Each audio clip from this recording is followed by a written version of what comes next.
Il était une fois un jeune pêcheur qui s'appelait Clément.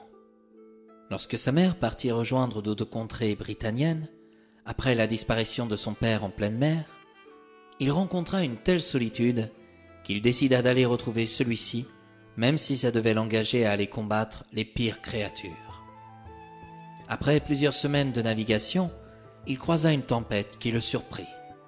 Il lutta tant bien que mal contre ces vagues titanesques. Le lendemain matin, le calme revint et Clément posa l'ancre de son bateau près d'un rocher. À cet endroit, il découvrit les restes d'un navire sur une plage abandonnée. Il ignorait où il se trouvait. Poussé par la curiosité, il fila vers la carcasse du bateau. À l'intérieur, il n'y avait aucun survivant. On y trouvait juste des algues et quelques coquillages roses, noirs ou blancs, accompagnés d'étoiles de mer. Cependant, une porte fermée attira son attention. Était-ce la cabine du capitaine de ce navire abandonné? En pénétrant à l'intérieur, ses yeux croisèrent le portrait d'une jeune femme qui possédait sur sa chevelure rousse un tricorne de pirate. Par tous les Britanores, c'est le portrait d'Alice que j'ai sous mes yeux. Oh, combien de marins sont morts pour avoir essayé de le trouver. Ah, si mon père était là, en cet instant, il serait fou de joie. Selon la légende, ce portrait possédait des pouvoirs magiques. Les anciens racontaient que la jeune femme, représentée sur celui-ci, sortait du tableau à l'insu de son propriétaire. Clément décida de prendre le tableau et de le ramener chez lui, à Odirna, pour l'accrocher à l'entrée de sa demeure. Bien qu'il ne connût pas la jeune femme, il tomba amoureux de son portrait. Elle semblait si belle, avec tant d'histoires à raconter. À partir de ce jour, sa vie prit un tournant totalement inattendu. Lorsqu'il partait en mer, le regard doux d'Alice se posait sur l'horizon, et à son retour, il avait l'impression qu'elle lui souriait. Chaque soir, avant de se coucher, il lui racontait sa journée, ses rencontres, ses découvertes.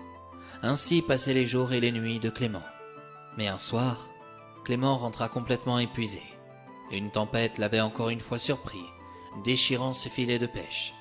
Il se coucha directement, oubliant totalement le portrait d'Alice suspendu dans l'entrée. Le lendemain matin, à son réveil, il trouva son filet entièrement réparé. Que s'était-il passé? Qui avait bien pu le raccommoder? Il se dirigea vers le portrait d'Alice, qui le regardait avec malice et satisfaction. La légende disait-elle vrai?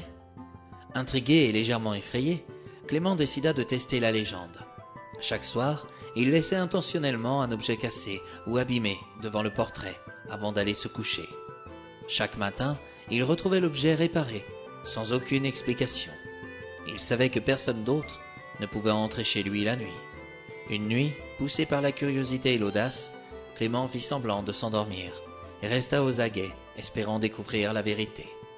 À minuit, il entendit un léger bruissement.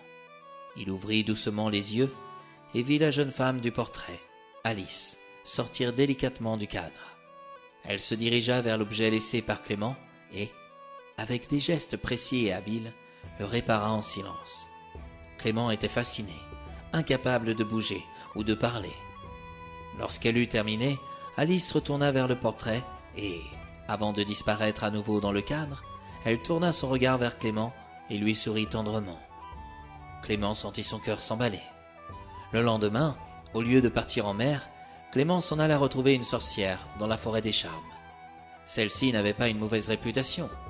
Elle était connue pour ses filtres d'amour et ses recettes miracles qui vous guérissaient de vos maux personnels dérangeant votre vie quotidienne. Quand il frappa à la porte d'écorce verte de sa petite maisonnette, la sorcière lui ouvrit en portant sur son épaule une petite chouette qui demeurait sa seule compagnie. Clément raconta ce qu'il vivait depuis quelques semaines et la sorcière lui répondit: « Alice est la fille d'un pirate disparu, depuis longtemps en mer. Il est préférable de ne pas la garder près de soi lorsque l'on vogue sur les océans. Contrairement à son père, il se dit qu'elle est d'une pure bonté. Si tu veux qu'elle reste près de toi pour toujours, tu vas devoir t'arranger qu'elle sorte de son cadre en bois, afin d'enfermer celui-ci dans ton cellier avec une clé. Cache cette clé là où tu veux, mais fais en sorte à ce qu'elle ne la découvre jamais. Alice ne pourra plus retourner dans son tableau, et comme elle sera chez toi, alors elle te sera tienne. » Clément rentra chez lui et effectua ce que la sorcière lui avait recommandé. Tout se déroula comme prévu.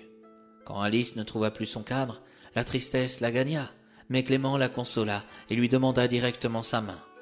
Celle-ci l'accepta. Ils vécurent des jours heureux, qu'il fasse beau ou mauvais temps. Leur mariage fut somptueux, et au bout d'une belle année d'amour, ils eurent un enfant qu'ils appelaient Baptiste. Le petit grandit, et Clément vieillit à l'inverse d'Alice, prisonnière d'un enchantement. Un beau jour, Clément se vit obligé d'avoir une conversation avec son fils, qui ne comprenait pas pourquoi sa mère ne vieillissait pas. « Ta mère n'est pas une maman comme les autres. Comment ça ? Je ne connais pas ta grand-mère, mais je sais que son père était un pirate. Il était même l'opposé de sa bonté. Comment as-tu pu obtenir sa main s'il était si malin ? Ta mère est prisonnière d'un enchantement, Baptiste. Je l'ai trouvée dans une cabine d'un navire abandonné. Elle demeurait dans un tableau. Ma mère est le portrait d'Alice ? Oui. Mais comment peux-tu laisser tous ces hommes partir en mer pour espérer la trouver, papa ? Te rends-tu compte de toutes ces familles qui ont perdu des proches à cause de toi ? Si je me permettais de dire que j'ai trouvé le tableau et qu'Alice est mienne, nombreux sont ceux qui essaieraient de me voler le cadre en bois pour me l'enlever. Depuis que ta mère est rentrée dans ma vie, tout a changé pour moi. Ma solitude a complètement disparu et sans elle, jamais tu ne serais venu au monde. Le jeune homme tenta de comprendre son père. Quelques années plus tard, il partit à son tour naviguer pour explorer les différentes contrées de Britannia. Ses parents guettaient l'horizon, attendant toujours avec impatience le retour de leur fils.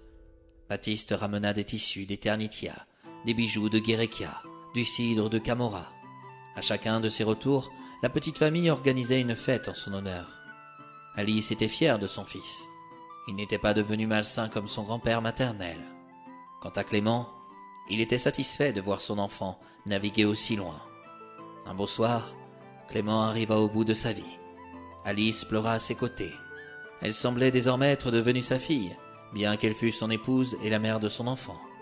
Elle lui mit ses plus beaux habits pour son dernier voyage.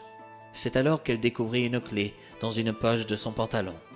Elle comprit qu'il s'agissait de la clé du cellier, un endroit où il ne voulait pas qu'elle se rende.